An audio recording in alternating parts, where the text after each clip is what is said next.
Welcome everyone back to another episode of Trends. I'm your host, Pommy in Oz, and we're here on the Inner Sanctum YouTube channel. So if you can do me a solid, click the like button, click the subscribe button, and make sure you can follow for all your great, locally sourced Australian sporting content. And this is a video request for the lovely Madeline Irwin, who wanted us to check the trends on Rankine and Rochelle. So without any further ado, run that intro and let's get straight into it. But I just slide right by that energy. Even when you feel low, you can still go. Even when you feel slow, you can still go. Even when there's no hope, you can still go. I never answer to no, man, I still go. Go, go, go, go, go, go, go, go, go. So he was the big acquisition for them. Isaac Rankine came all the way from the Gold Coast Suns back home to South Australia to the Crows. And let's take a look at his year this year. He's a general forward, 7 games this year. He's been ever present in the forward line at the Crows. 10th for small forward rankings in the AFL this year on our trends ranking. And he's only 23 years of age. And he's a real excitement machine, isn't he? He's really taken over from Eddie Betts. Every time that ball hits the deck, you know Rankine is there or thereabouts, and he's going to make something magical happen. He's a real twinkle toes type player, and he's one of them players I think that we need more of in the AFL. They're very exuberant, both of these. We'll come on to Josh in a minute, but you can see that soccer background from him, how he likes to celebrate. There's something magical. They play with a smile on their face, and even as an opposition fan, and I have been bore witness to these two playing against my beloved Blues, there is something lovable about them, and there is a real synergy appearing from them. He's Messer, his mate, Josh Rochelle. This kid here can play football. I was a huge fan of him in his draft class. I'm a huge believer that round ball footballers are real niche if you want them in AFL. Their understanding of space, working in tight spaces. We play a smaller ground.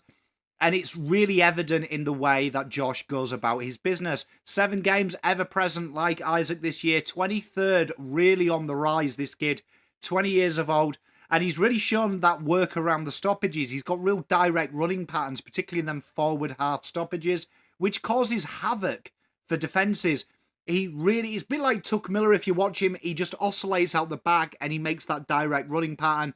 He's a very crafty footballer, but his ability in tight spaces with no room to work, he's one of them players that literally can find space in a crowded elevator. He's an absolute solid footballer and one of my favourites to watch, I've got to say. I'm a big fan of Big Josh. Let's go into the deep dive then. This is Isaac Rankine, and we've sorted this by the stats that are really relevant on these general forwards. He's rated very good, marks on the lead 0.9. 7.4 score involvements, 0.4 contested marks. He works really hard up the ground, which is really evident there in how he plays as well. Takes quite a lot of them.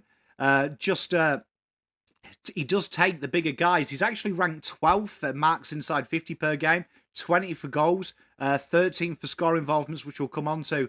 But this guy's a real well-rounded footballer and something to really keep an eye on.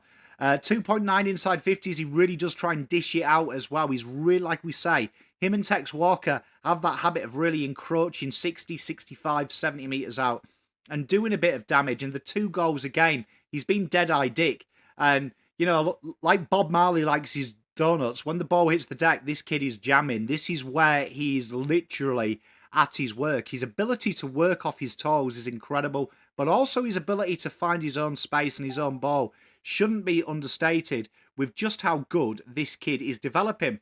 We look at the other stats as well. 4.4 shots, that's elite in the AFL. 3.7 tackles. This is another unsighted thing with Adelaide Crows.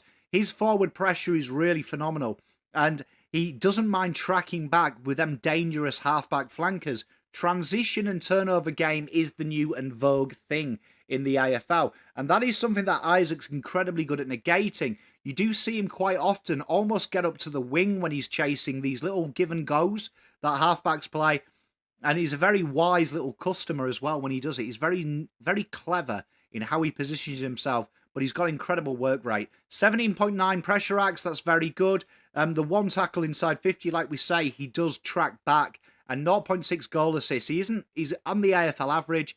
he does look to try and give it, particularly with Josh. These two are becoming Tweedledum and Tweedledee in that forward line. Let's look at Josh then. 1 mark on the lead. That is elite. He's very good at timing his run as well. If you watch him, he's very good at creating that separation early. He's got a good knowledge of his body as well, and he quite often finds himself with the key defenders when they kind of play that floating move where Tex Walker goes deep for the ball. And you see he engages contact very early, which lets him use his initial pace to get ahead. He's a very smart cookie. 6.7 score involvements. If there's an Adelaide goal, generally one of these two are involved in it. They're very good at managing to just play them little 1-2s, them give and goes. 0.3 contested marks, 4.3 inside 50s, 1.4 goals a game. And like we see here, 3.4 goals between them. That is incredibly, incredibly tough to really defend against, because these two can really take the game away from you if you're not careful. 3.4 shots, elite, and he's got a very sweet set shot if you watch Josh play. It's something that he's worked quite hard on with his technique, a real good understanding of when to hit the banana, when to hit the drop punt. He's got very good football IQ. 3.3 tackles. Again, this is a staple of Nixie's game, that the forwards do get involved quite heavily in defence. And in today's game, it's really worth noting that everything is done off halfback. All the top sides can hurt you off there. And having two guys that can do what these guys do, score goals, bring players involved, but also defend, is really key. And you look at how Adelaide are formulating a list, they're kind of understated in just how abouts they're going. I know they had a disappointment against Collingwood, but it's really impressive how they've built a real well-rounded list. 16.6 pressure acts and 0.9 goal assists. Really, that's probably the area that you want Josh to improve on, because he's incredibly good at getting the ball and getting the goals. You're looking for him to dilly-dally and get it there. But he is one of the players that, in position-wise, is either up the ground or really deep. They like to leave him in that goal square and cause havoc there and use his exceptional pace and his gifts to really punish the opposition. But in short, Team Rated R superstars are incredibly tough and great to watch. These two are definitely going to be the future of Adelaide Crows, and in a factory that really looks after its smalls and holds them to high account. These two are two of the best in the game. These are top 2 pairings in the AFL. Incredibly strong on the deck, incredible at mobility, incredible at finding space, and really high footballing IQ. 2 of the better small forwards to watch. But if you do have anything in the trends world, in the AFL world that you want us to look at, like Madeline did, come out and contact us. The engagement has been fantastic from you guys and girls watching at home. I can't thank you enough. We love checking the comments. There's been some really good discussion points here. But we'll be back next week with more trends in the AFL. But look out for Rankine and Rochelle, 2 superstars of the game. Until next time, look after yourself. Be well. Trends out.